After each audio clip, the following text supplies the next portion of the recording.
anggotanya udah ada, ya. Boleh boleh ya. Kayak 3 atau 4 ya. Ada berapa kelompok? Nah,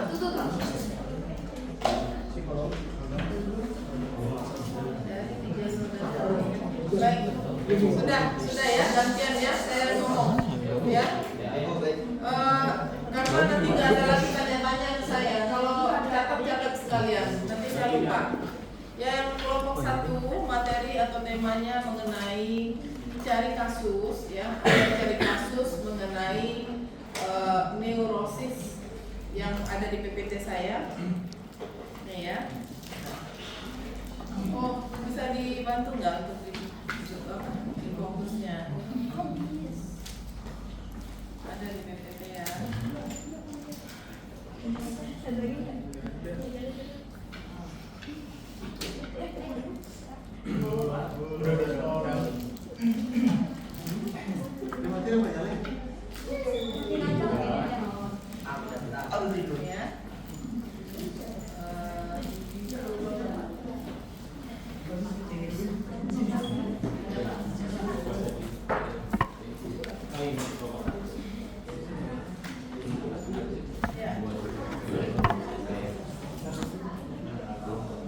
Kelompok 1 tuh jadi Anda cukup bikin paling banyak itu 8 halaman ya, di luar dari daftar isi ya. Dari situ kan Romawi, halamannya Romawi bukan angka ya.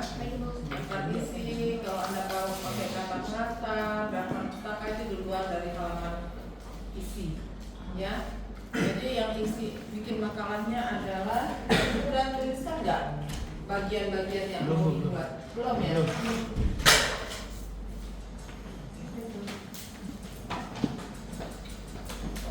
Bikin makalah ya. Ya. Makalahnya jangan terlalu banyak juga. Anda buat pendahuluannya berisi latar belakang, urusan masalah.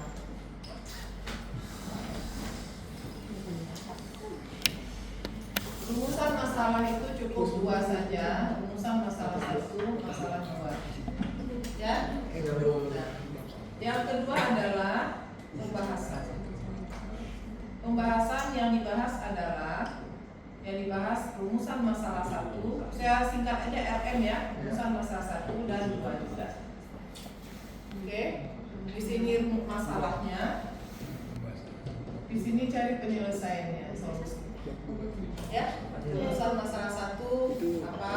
Bahas itu. Rumusan masalah 2 apa ya? Yang ketiga penutup. Penutup itu isinya adalah kesimpulan dan saran. Nah, dalam kesimpulan, kalau Anda bikin tulisan, ya kalau makalahnya ada rumusan masalah 2, kesimpulannya juga 2, ya. Kesimpulan untuk rumusan masalah 1, kesimpulan untuk rumusan masalah 2. Begitu juga saran. Ya, apa saran untuk rumusan masalah 1, apa saran untuk rumusan masalah 2. Paham? Nah, mini-mini aja, terus nanti di bawahnya dua makalah itu kalau Anda mengutip, ambil di bawahnya ada footnote-nya. Paham ya? Nah, harus sumbernya misalnya Esther Masri ya, di buku saya misalnya Esther Masri koma, judul bukunya apa ya, tahunnya, halamannya jangan lupa. Ya, ambil sumbernya.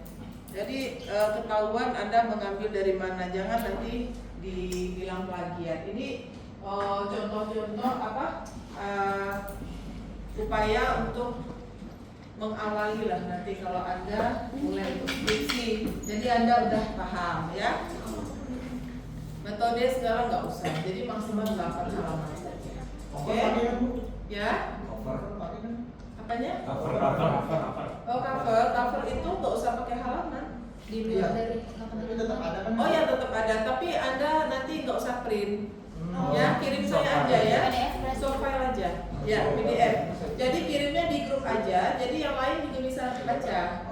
Ya, untuk kita presentasikan minggu besok. Minggu besok itu siap-siap aja kelompok 2. Jadi kelompok 1 dan 2. Ya, kalau misalnya nggak sempet, kelompok 1 masih lama, kelompok 2 nggak bisa, berarti minggu depannya. Tapi kalau misalnya cepat selesai, kelompok 2 harus siap-siap untuk maju. Ya, pokoknya siap-siap aja. Ya, 2 hari sebelum kita presentasi kirim dulu di grup biar saya baca, ya. Atau setidaknya 1 hari sebelum kita kuliah, ya. Oke, paham ya? Kalau kontribusi semuanya karena ini tugas kelompok harus ada, semuanya harus berkontribusi. Kalau misalnya Bu, kalau dia nggak mau kerjasama atau gimana, sampaikan ke saya dan saya tidak mendengar satu pihak. Saya akan panggil siapa yang nggak mau untuk membuat atau tidak mau berkontribusi. Ya, jadi saya nggak mau dengar satu pihak aja. Ya, saya dengar dari pihak yang satu lagi juga. Ya, kita dikasih sama Tuhan itu 2 telinga, biasakan kita mendengar untuk 2 pihak. Ya, nggak bisa saya dibisik-bisikin Bu, dia nggak, ini saya kan nggak tahu juga benar apa tidaknya. Kadang kan ada juga alasan dia nggak mau itu, mungkin apa dalam pertemanan itu ya biasa lah ya, mungkin ada tersinggung atau apa kan. Tapi artinya adalah lepaskan dulu lah yang namanya keegoan, jubah-jubah kebesaran Anda. Itu di kelas ini kan kita sama-sama semua, ya. Jadi lepasin itu semuanya, ya. Jadi kalau kurang-kurang dikit dari teman itu biasa, ya. Terus juga misalnya ada kurang kontribusi, mungkin di presentasinya dia diberikan tanggung jawab juga, ya. Jadi sama-sama lah bagi-bagi tugas. Oke? Ya. Nah, apa kendala kemarin ujian ini? Saya udah bawa loh. Sudah saya bilang. Ya. Mau tanya presentasinya pakai PPT atau pakai makalahnya? Presentasinya PPT, yang ini aja. PPT-nya nggak usah banyak-banyak. PPT aja ya. Yang penting ada cari kasusnya ya. Jangan sampai nggak ada kasus. Nah, coba dicatat dulu. Kelompok 1 cari kasus mengenai neurosis. Ya, cari kasus ini. Bisa aja orang yang karena depresi berat atau anxiety ya. Nah, dia itu bisa melakukan bunuh diri dan itu bisa diambil, ya. Oke. Fobia gitu ya. Terus yang kedua, kelompok 2 cari kasus mengenai psikosis. Ini sosiopatik. Oh, ini di bawahnya ya, psikosis ya. Ini ya. Cari ya. Ya kan banyak tuh orang-orang ODGJ mungkin melakukan kejahatan atau apa. Nah, ada analisis di situ ya dari kasus itu. Kelompok 3 sosiopatik. Ya, ini ya. Carilah salah satu nih. Mau deviasi seksual, narkotika ya dan sebagainya. Ya, itu baru kelompok 3. Kelompok 4 coba cari masalah kasus banyak yang lagi itu yang pelanggaran undang-undang ITE ya. Pelanggaran undang-undang ITE misalnya kan banyak pemerasan juga ya, video call ya kan, nanti video sure apa padahal orangnya nggak ngapa-ngapain, nggak kenal, tiba-tiba diperas, nanti videonya di share gitu ya. Dan itu udah terjadi ya, masih saudara ada yang kena 200 juta kelas sore ya. Itu karena diperas gitu ya, karena orang ini nggak ngapa-ngapain, nggak kenal sama sekali gitu ya. Nah, ngaku-ngakunya dari mana dia, ada pokoknya tentang ITE lah, pelanggaran ITE lah. Mau tentang video seperti itu, mau tentang yang sekarang lagi heboh itu yang share screen ya. Ikutin nggak kasusnya? Ya terserah Anda lah mau yang mana ya. Sehingga yang embeddingnya hilang atau di hack, kan banyak itu kejadian-kejadian ya. Oke. Atau jual beli online gitu ya, penipuan dijual beli online. Biasanya di Instagram banyak akunnya berubah-ubah terus. Perhatikan itu, akunnya berubah terus itu berarti nggak benar ya. Nah, terus kelompok berapa tadi Pak? Sekarang Ah, sekarang 5. 4 sama ITE tadi ya. Yang kelima tentang utang piutang, ya. Tapi lihat dari kalau utang piutang kan itu bidangnya perdata. Tapi nanti dilihat dari sisi psikologinya ya. Kenapa orang nggak mau bayar utang? Ya, bukan prestasi ya. Nah itu ambil dari sisi keperdataan iya, dari psikologisnya iya. Ya kan banyak itu. Dah, yang kelompok terakhir, ya tentang perbuatan melawan hukum. Perbuatan melawan hukum ini Anda analisis dari sisi keperdataannya. PMH, perbuatan melawan hukum itu kalau Anda melihat dasar hukumnya 1365. Ya, karena nanti saya di saat Anda presentasi juga saya masuk ke materi ya hubungan psikologi dengan hukum perdata. Ya, makanya saya kasih materi ini ya. Jadi tentang perbuatan melawan hukum ini banyak. Ya, perbuatan melawan hukum ini contoh misalnya ada 3 rumahnya tinggi daerahnya ya daripada yang lain. Air kotoran dibuang ke tetangga itu juga PMH ya, menyorot tanah orang juga itu PMH ya, perbuatan melawan hukum. Misalnya serobot tanah orang udah sertifikat ya, nah tapi diserobot dibikin bangunan dan sebagainya itu PMH ya. Terus juga buat pabrik misalnya di perumahan mana boleh kan nggak ada izinnya, terus tiba-tiba limbahnya dibuang ke selokan, itu termasuk PMH juga ya. Jadi bikinlah, terserah Anda cari kasusnya seperti itu. Ya, pokoknya tentang PMH, perbuatan melawan hukum kelompok 6. Ya, sudah. Tapi kasusnya satu doang kan ya? Satu aja.